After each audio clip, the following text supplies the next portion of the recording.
Hey everybody, and welcome back to Kerbal Space Program RP-0. We're back in the VAB today, and I've got this Mars itch that I just can't stop trying to scratch. But I built this whole thing, and then I realized I wasn't recording. So I'm sorry, this isn't going to be exactly a full build-episode, but this is the next design that I hope to ship off to Mars. I guess I can remove... Oh, okay, well it's going to give me that red dot no matter what. Thank you, RCS Build Aid. Anyway, this is the next generation of landers I hope to be sending to Mars in a little over a year's time. It is almost... I mean, it's really, really similar to the two failed designs that just landed. The biggest change here is I've gone with 6 1 kilonewton thrusters using Aerozine and N2O. They are actually producing about 1.8 kilonewtons per, and with all the weight of the cores and the science experiments and stuff like that, I have the fuel locked, but they're actually going to produce about 0.7 thrust-to-weight ratio in a vacuum. It does fall to like 0.25 at sea level, so I don't really know at what pressure or at what thrust they will be producing towards the surface of Mars, but this lower stage has about 1700 meters per second delta V spread across a 2.5 minute burn time. This upper section here is basically the heat shield that will provide our Aero capture with 0 burn, which is awesome. It has 4 of its own thrusters also burning Aerozine and N2O that will provide the deorbit and hopefully a little bit of braking before it's jettisoned. There's 2 triple chutes in here, no drogue chute because I don't feel like it actually did anything for us. The primary chutes seem to fire off fine even at speeds in excess of Mach 2.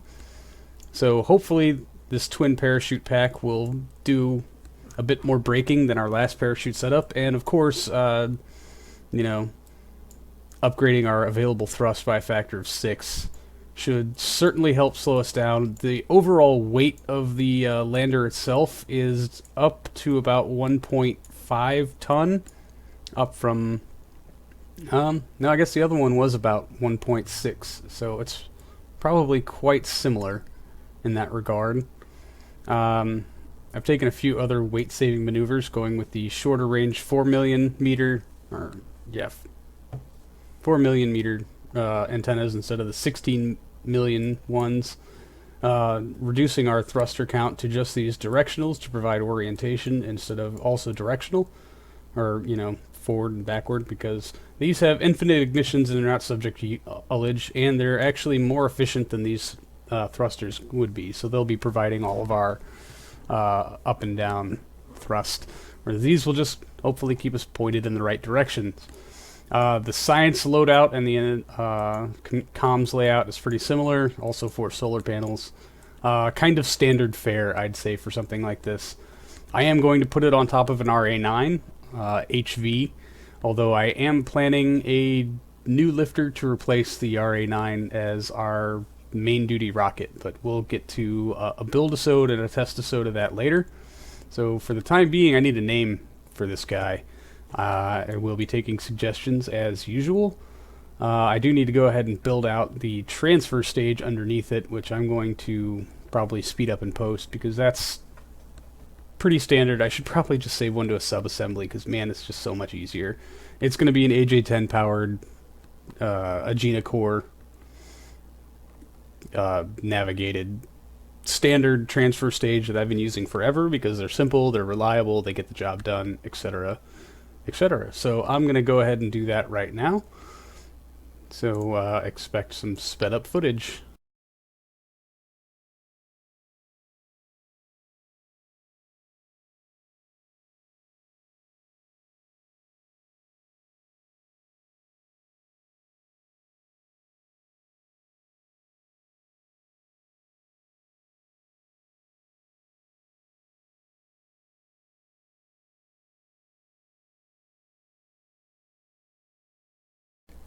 Alright, well, there's our basic transfer stage, and I'm actually, that's some pretty good delta V numbers on that. 3676, I think that's worth keeping around. So to I don't know, I guess alleviate myself from having to do this a million times, I'm going to duplicate it over here at my sub-assemblies, which this also needs a name. Great, I have to name something all on my own? That's horrible.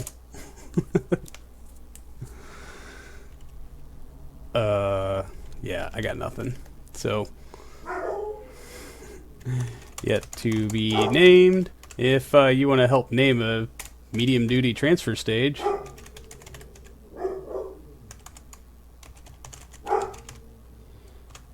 please do leave me some suggestions. So now I'm taking suggestions for the name of both the lander and the transfer stage. That's awesome. Alright, let's see, RA8. Here's the RA9 HV, which we could just bolt very casually down there. And now we're going to have to go back and double check all the staging, etc., etc. Also get it out of the dirt. It is going to also help to make sure that all the tanks are still fueled, because I have had that problem with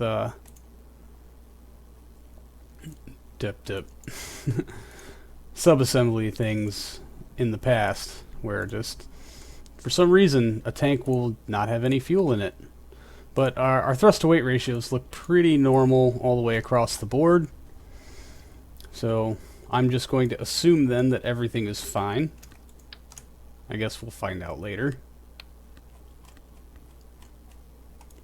Okay, good. It's out of the dirt and now no longer smashing our Kerbals through the floor.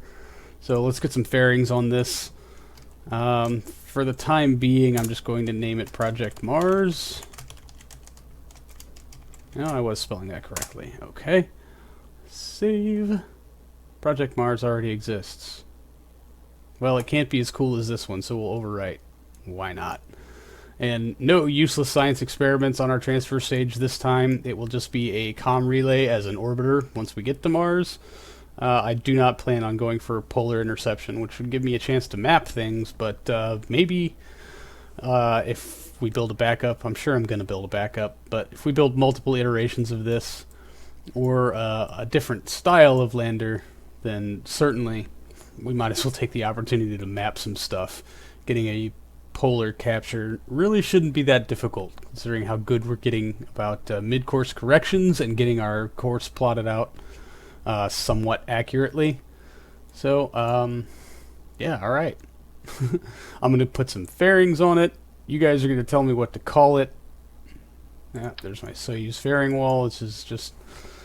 really, I could have no other fairings other than this one. It's nice and basic and it looks good, etc. Alright, I'm going to fidget with staging, and then I guess we're going to... oh, man, this is only going to take 96 days to put together.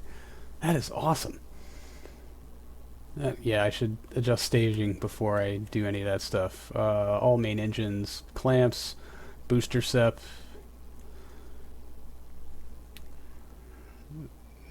Alright, where's fairings? Those need to go after booster sep. I know, adjusting staging menus is probably the coolest thing ever, right? Well, that engine does not need to be there.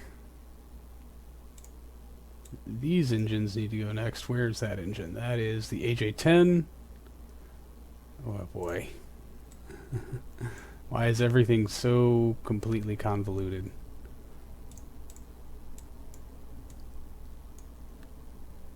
Alright, AJ-10 sep. I think that's lander sep from the transfer stage. That should be... alright, and that is separation of the heat shield. Yep. Okay. Cool. All our staging is in good order, although really after this thing is on its own, I probably won't be using staging very much. Save. Build. Add it to the build list, and we're going to make another one, Project Mars 1. Build. So we'll have a backup, and these will be done many, many months before we actually get to Mars. Or actually have a window for Mars. We got a bunch of other windows coming up first that we're going to start building things out for, but I don't want to swamp you guys with build-a-sodes, so I think we actually have a launch to get to. So let me go get that queued up, and we'll get the rest of the show on the road. Alright, so we're here out on the launch pad with the Maverick, its very first flight as a launch system. Oh god, bouncing quite a lot. And topped off with our very first space station, hopefully to fill that contract. We're just waiting for our relative inclination with the moon to fall a little bit more, 0.4. I feel like we should get that down into the 20s somewhere.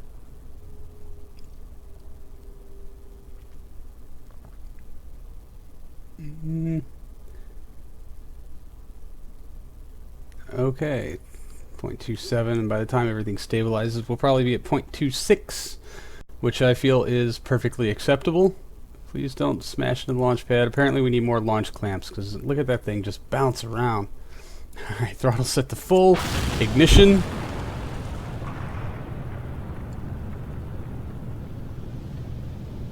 Wait for these F1s to spool up. They are lit. Let's get those clamps off.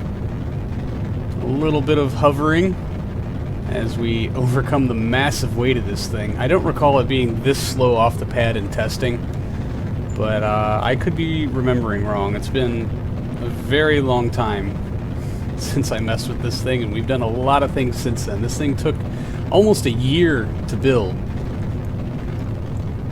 so we're all very much hoping that it works really well. The entire system is as yet untested. I mean, we tested the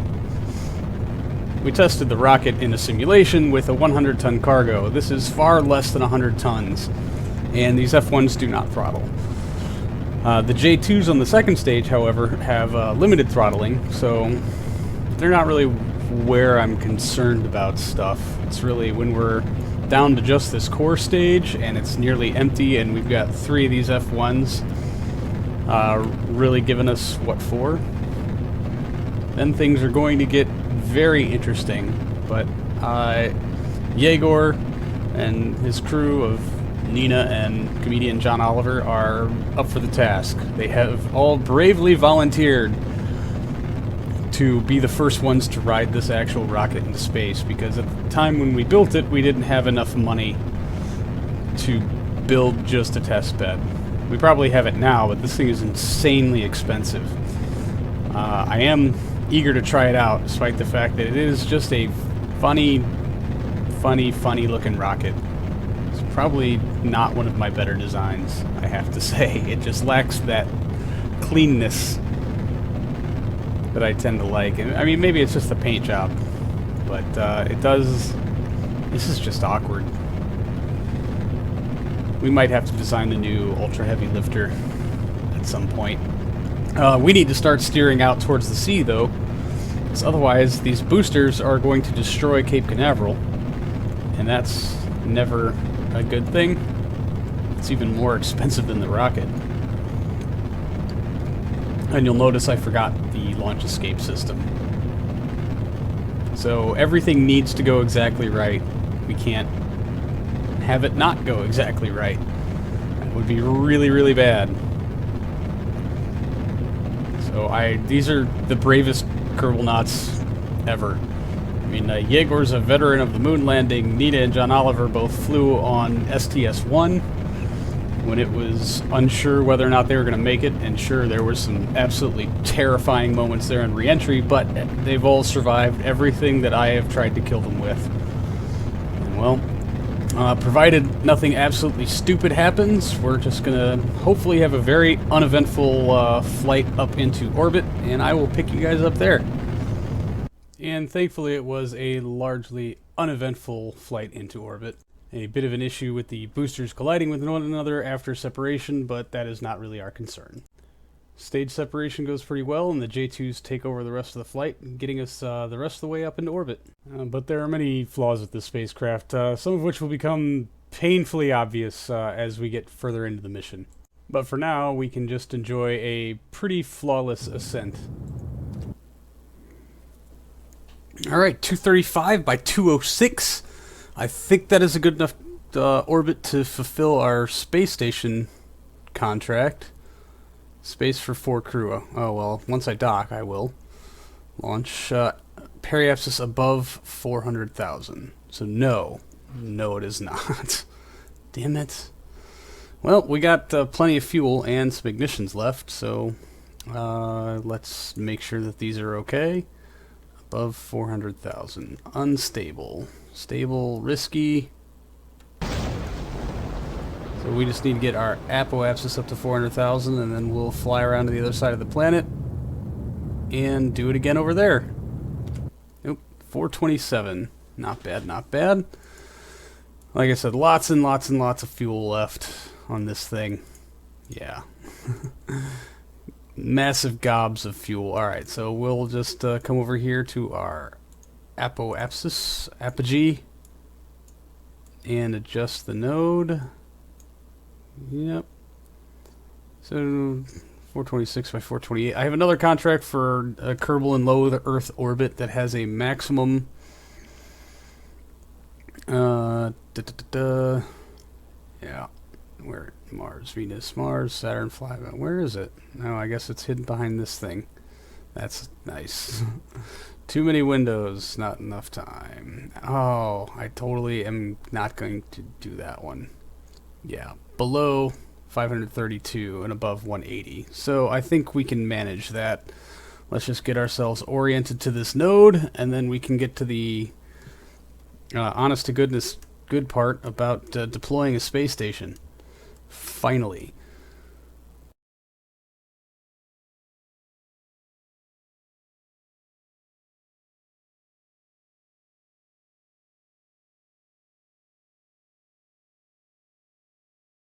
Oh, much better picture. Alright. So we will ullage our engines. They are already stable. This burn will take not very long at all. We got plenty of ignitions.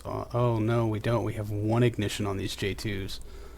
Oh, I mistook them for RL10s for a second where we have 10 ignitions. We only have 3.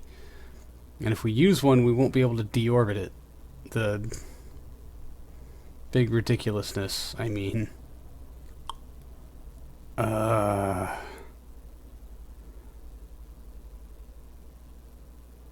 I might be able to deorbit it on the backs of these RCS thrusters. It'll be a lot lighter then. Because this is going to take forever. Alright, there it is.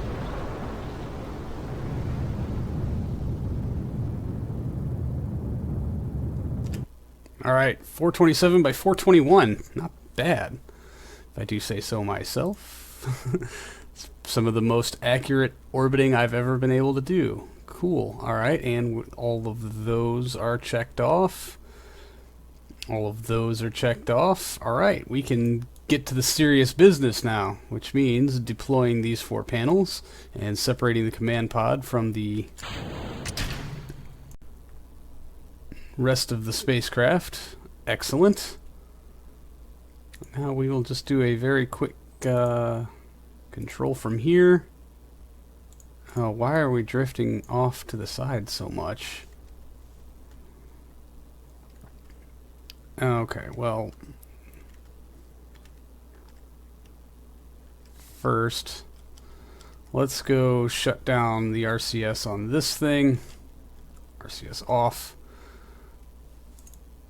Because I feel like we are... Yeah, I don't know how this is happening. Oh, these tanks are locked. No, they're not. Why are these thrusters not firing? They're not firing laterally like they're supposed to. Docking mode. How will you fire? Oh, are these thrusters not configured for aerosine? That is incredibly... I mean, they're firing laterally. Oh no, that's the thruster port built onto that one. Why are we slowing down? Or why is that speeding up in relation to us? And, alright, well, we're going to switch to rotation mode. Why is this fighting me so much about turning around? This makes no damn sense. Well, you see what happens when you don't test your stuff?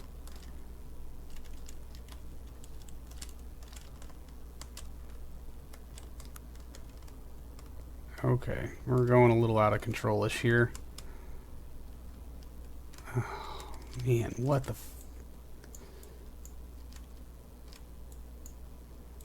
what in the hell is happening? Why is this thing being so ridiculous? Well, it certainly helps that I can only go backwards.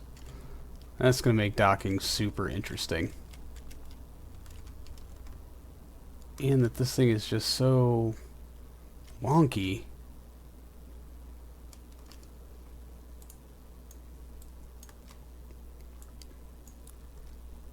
Okay, well, at least now we're heading in the correct direction. But yeah, still no thrust on the end side, so we're going to have to turn it around again.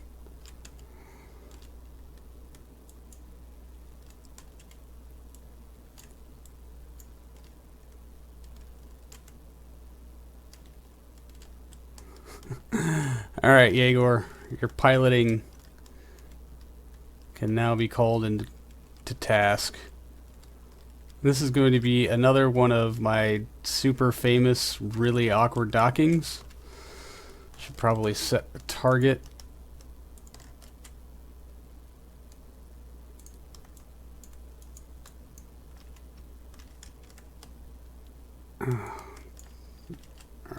I know we still have control authority over there. At least we should for a while. Oh, come on. Spin round. Let's just face the target and arrest our motion and let the space station come to us. Okay, slow it up, slow it up, slow it up, slow it up, slow it up, slow it up. Yes, very nice. Alright, and just to make sure nobody suffocates from lack of energy here, extend. Get these deployed. Why are we spinning? Oh, because we have no authority to stop the spin. Our primary thrusters suck and are not doing anything at all. Great. Well, alright. There's one way to stop the spin, because I am a cheating McCheaterson and I'm tired of this thing being really stupid. Cannot, well, vehicles are under acceleration. That makes no damn sense. Alright, control from here. We do have a signal delay. Set as target, RCS on.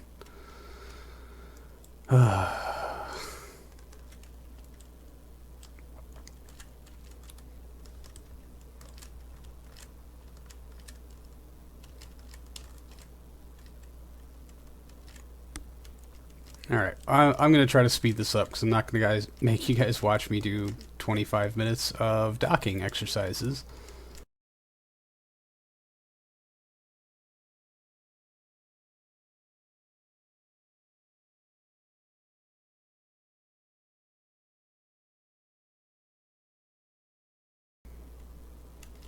Come on, magnets. Oh, where are we going? Where are we going? Oh, no, we've bounced. Magnets! Oh, thank God. We are docked. Holy crap. Alright, so we can get the rest of these things deployed. We can probably go ahead and ditch our J2 stage. Now that we know we have control authority here with the command pod. This, I don't know if we'll still have control authority. No, that's still telling me the decoupler. So, you know how we're going to do it? We're just going to undock.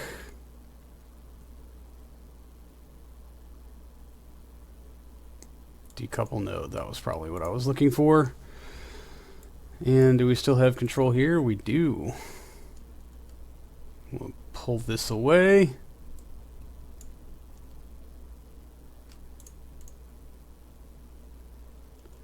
Alright, and I'm going to sit here and hold this N key for many, many minutes while this thing deorbits, because I don't want this big chunk of debris. I am going to do it off camera, so I'm not going to make you watch it. I am, however, going to brag and say, yay, we've got a space station in orbit and stuff. How cool is this? We can probably activate at least 2 of our radiators for the time being. And there's our Apollo docking system. We've got some regular fuel-only docks over here and here. We do have these solar panels, but for at nighttime, we've got some RTGs to make sure that we irradiate our crew as best we can, and like a year's worth of supplies. Now let's see if this, yeah. Keep the station in orbit. Land the crew or splash down. They have to stay here for 30 days.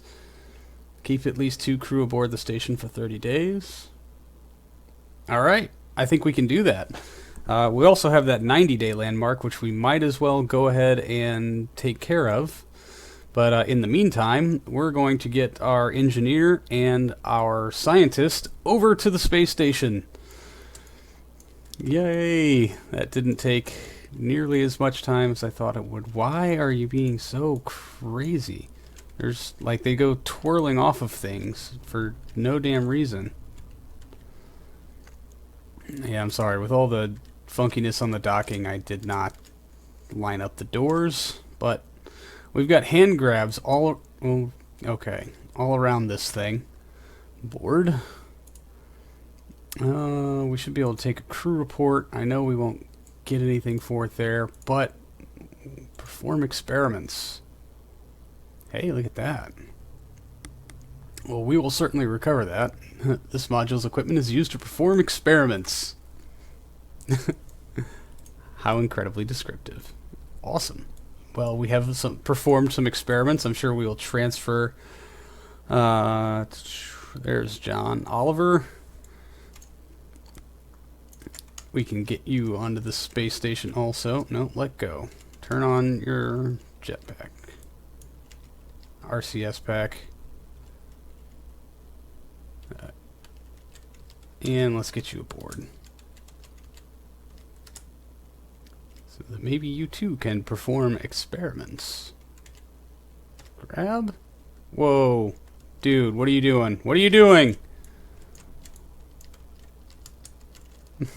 Okay.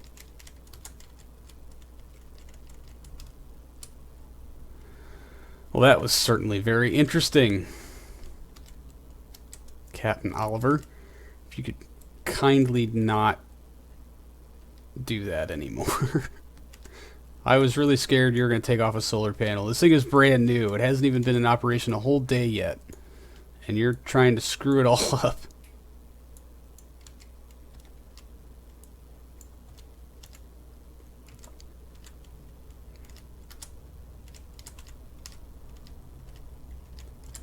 Alright. Now, very gently, grab onto something. Oh, come on! Where are you going?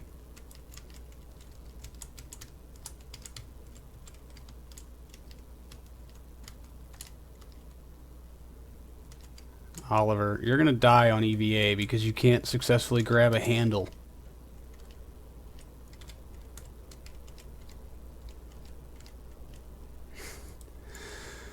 Last chance, and then you're going back in the command pod.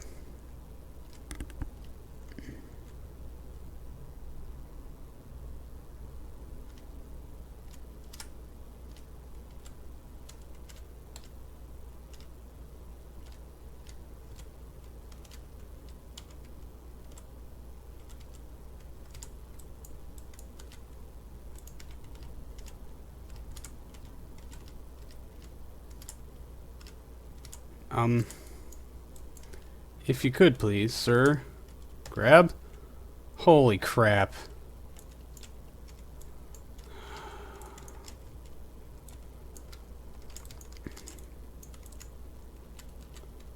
Dude. This is not making me happy.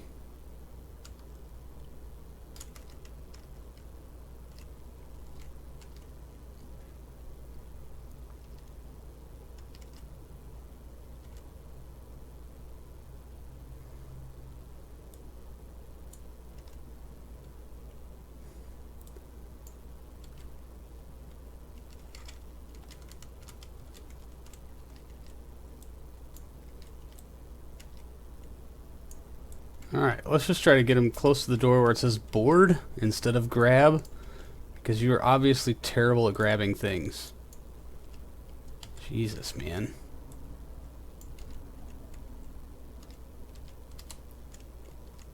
Yeah, see, you've even imparted enough force on the space station to cause it to spin. And now the RCS thrusters are going crazy to correct it, which you should probably not be close to those, huh?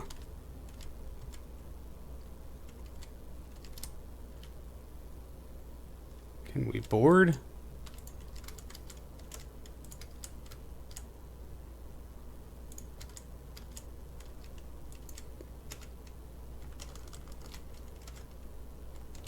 Dude!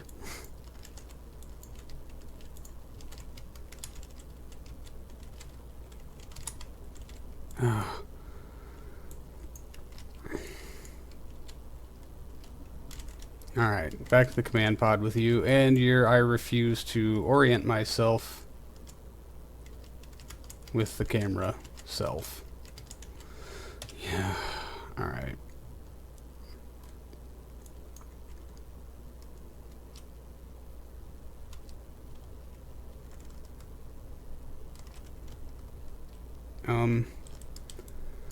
Let's arrest this spin for poor John, who can't grab a handhold to save his life.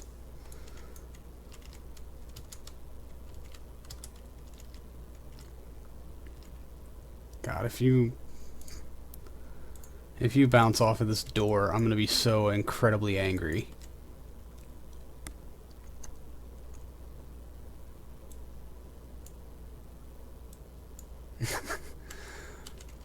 Well, stupid EVA walks, everyone.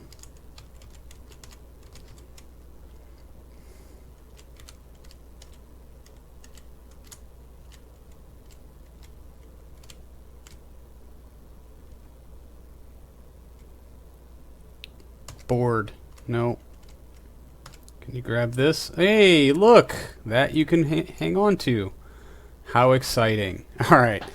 I feel like that's been more than enough. We're going to ditch these guys up here for at least a month. We could go for the 90-day mark. We've got well over 320 days, not a year, of life support available to them. So I think at the very least, they're going to stay up here for 90 days. This will certainly stay in orbit for a while. This thing seems fine, other than Oliver's inability to grab the handholds without bouncing off and causing the station to twirl. But that's going to do it for today's episode, everybody. Thank you so much for hanging out. I do appreciate it, and I will see all of you in the next one. Till then, see you later.